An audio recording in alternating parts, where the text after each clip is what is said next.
I never learned how to read sheet music. I took piano lessons for a long time as a kid, but I never really developed past the point of muddling my way through, like translating the hieroglyphics of the sheet music, memorizing it all, and then just like throwing the sheet music away and hoping to God that I came reasonably close.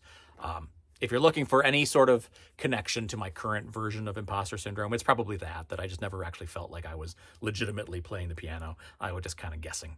I'm not saying I would be like a concert pianist now, but I do wonder sometimes how things might have been different had I made a more focused, determined effort to pursue that level of excellence. My name is Kyle Nabilsi. I am a restaurant critic and food writer here in Madison, Wisconsin, and normally I do these things once a week during this season of Top Chef, but the end of May going into June is just a wild few weeks for me, and so we're going to do an omnibus edition. Let's call it Last Month in Top Chef Wisconsin. Just a crazy stretch of time. The 17 of you who are watching this, sorry. Here we go. Let's talk about the quick fires that happened in the last 4 weeks. Cranberries, good quick fire idea for Wisconsin. Danny won that one, brought his cash take up to 43,000 American dollars. That's very good for him. Good for anybody, but good for him. And it was the last time anyone not named Savannah won a quick fire. She won the meat raffle quick fire. She won the 20-some questions, aka Kitchen CSI, aka Tom Cook's Edition Secret, and then you got to smell his breath to find out what it was. That challenge, Savannah won that one too. And then the blind ingredient identification challenge, which turned out to be alphabetical, 26 ingredients. That was wicked. Some people I saw online claim to have caught it right away. I wish I had, but I did not. I didn't catch it until the end. But that was cool. That was nasty, but cool, Kristen. Very nice. So yeah, Savannah didn't quite catch Danny in terms of the cash total, but definitely making a case for her ability to win the whole thing. Let's go to one of your favorite segments of these recaps, the It's Not Just You segment, where I got your back. It's not just you. The top four. It's not just you moments. It's not just you. Tom is weirdly puzzled by Savannah's ability to cook canned corned beef crispy. Tom, have you not been to like a diner in the last 50 years or so? It's a pan, a griddle. That's how you cook it. That's what happened. This is not a mystery. They showed Katie Lee, the first host, the pre-Padma host, in the Risotto was a bad choice montage. I did not have her face showing up on my bingo card at all. This may be a Wisconsin version of the It's Not Just You segment, but Paul Bartolotta, Wisconsin restaurateur, misidentified Pleasant Ridge Reserve as Rush Creek, which is the other cheese that Uplands makes. And it could just have been a brain fart, that's fine. But definitely the wrong cheese, not a gradable cheese, Rush Creek, and they left it in. They could have 80-yarded it. They didn't. I don't know. They left them out to dry. That was strange. It wasn't just you. And lastly, you did learn that apparently, in addition to being an MMA enthusiast, Manny was going to be a lawyer before he decided to be a chef. Beefcake Esquire, attorney at food law. I don't know. I don't know what to make of that. The dude's scraping his tongue. It was a hilarious couple of weeks for Manny up until the end. Big developments in the last 4 weeks. Tom and Gail deciding that now we're going to stay in for the quickfire, and we're going to taste quickfire dishes, and we're going to consider them in case of ties or close decisions in the elimination challenge. Definitely rang as a vote of non-confidence in these chefs, but it could have just been a decision they made going into the season. Who knows? But it's kind of cool. I was worried they were going to paint themselves into a corner and use it for more than just like a tiebreaker, but I think it worked out okay. Savannah, turns out, is a telepath. I don't know if you saw her like idea board where she had cranberries on there and she had fish boil on there, I think, and she had Hmong food, which they didn't get to in this season. I wish they had, but it didn't happen. But if that was as presented and it happened that way before the challenges showed up, she's got some Professor X stuff going on. She kept Laura from asking a question that had already been asked in the 20 questions challenge before she even said it all. She's like, no, stop.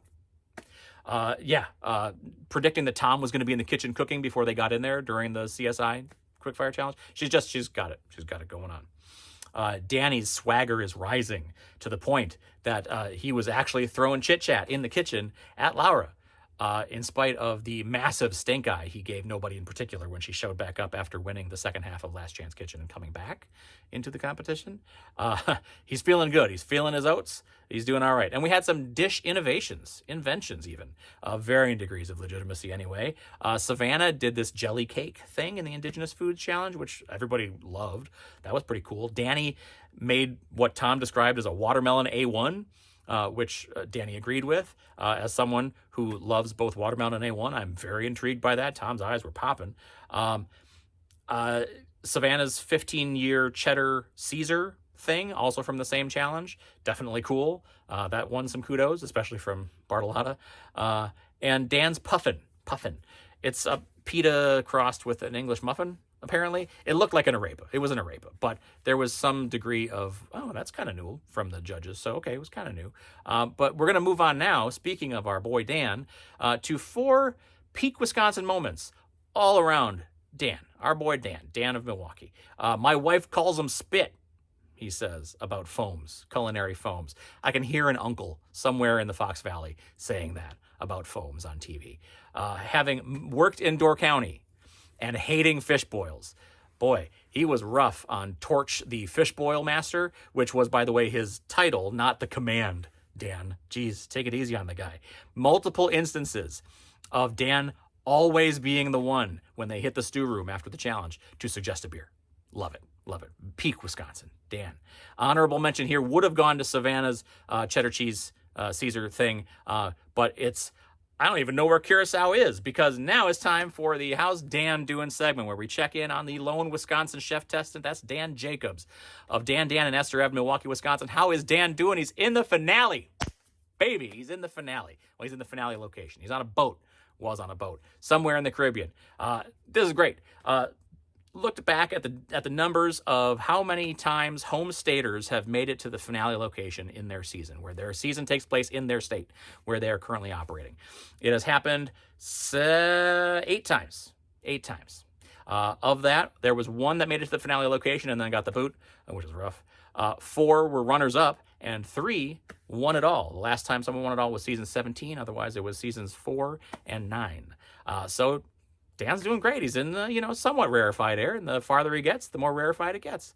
But that, of course, means that some people had to go home. And this is the in memoriam section where we talk about those chefs who have left the competition in the last 4 weeks. In week 9, Laura and Amanda left after the Indigenous Foods Challenge. Obviously, Laura has turned it around and came back after the Last Chance Kitchen. In week 10, Sue went home during the Fish Boil Challenge, or after the Fish Boil Challenge. That was a bummer, but probably the right choice. It just kind of stunk. Michelle, also a stinker, left in week 11 for the Table Service Challenge, the Eat Like a Feudal Lord in the Outlands of the Kingdom Challenge. I don't know, right on the tabletop. And then the last one to go was week 12, Manny left for the Personal Growth and Development Challenge, which does not really sound like Manny's strengths, and it wasn't. You got to take my word on these, but I'll tell you roughly where everybody was in the odds that I do. When they left, Laura was at the bottom when she left. Amanda was right in the middle in that same week. Sue was second from the top. Michelle was third from the top. So, I'm not a savant. I don't know these things. I just guess. But it's an informed guess. Manny was 35-1 bottom, basement odds when he went home. So here they are, the finale odds at 8-1, moving up a little bit. Savannah. She nailed the storytelling aspect of the Personal Growth Challenge, just like an essay. Beautiful, just great. Also up, Laura, 6-1.